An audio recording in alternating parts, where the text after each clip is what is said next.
Hello, New Beginnings. Pastor Jack here with our Week 12 Bible Challenge update. It is crazy to think that we are 12 weeks in. 12 weeks, that is insane. Today we were actually, in the New Testament, we started Luke and we also finished up Deuteronomy. And those books, those first 5 books of the Bible, the Pentateuch is what they're called. Oftentimes, especially when I was a kid, I would overlook them. I would read past them because it's boring. There's nothing but laws and begattings and all that fun stuff. But what I appreciate about this challenge is the ability to sit back and take time to specifically appreciate each different section of these works, and to be reminded that they all serve a purpose in the grander narrative of the Bible, that they all serve a purpose in the overall scheme of the Bible, and that is to point to Jesus. So I hope that you're starting to get that, but we've officially moved on to Joshua this week, but we read a lot. To finish up Deuteronomy, Joshua takes over for Moses.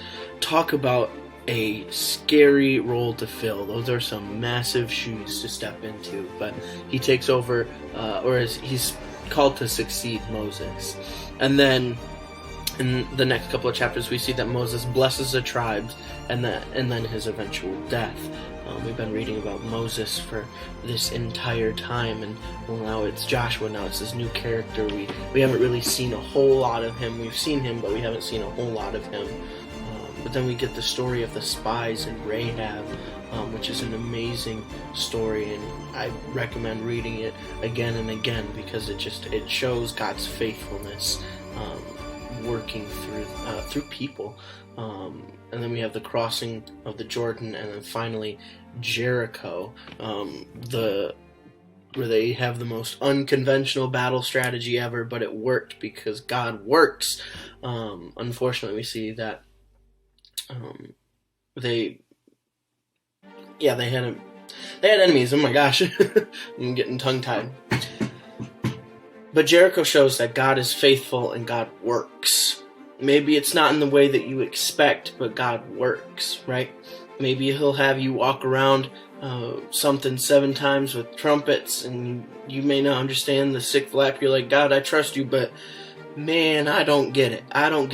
I have been there for sure. And then we actually get into Luke this past week, and we read about the birth of John the Baptist, and then eventually the birth of Jesus. Reading through the Gospels, we'll read that one more time. But I think it's important that we hear different perspectives on the Gospel. But the main thing that I really took away from these passages of Scripture is this. It may seem like God needed a plan B, like with Joshua, with Jesus even, that He needed a plan B due to our mistakes. You have Adam and Eve in the garden, which allowed sin to enter man, which created the need for Jesus. But God had this all worked out. God isn't a guy who's like, oh man, okay, we'll move on to the backup plan because these guys messed up enough. And to me, that gives me such immense hope. That gives me such immense, just encouragement, knowing that I may make mistakes, but man, God knows exactly what He's doing. God is still on top, and I can trust God to just figure it out.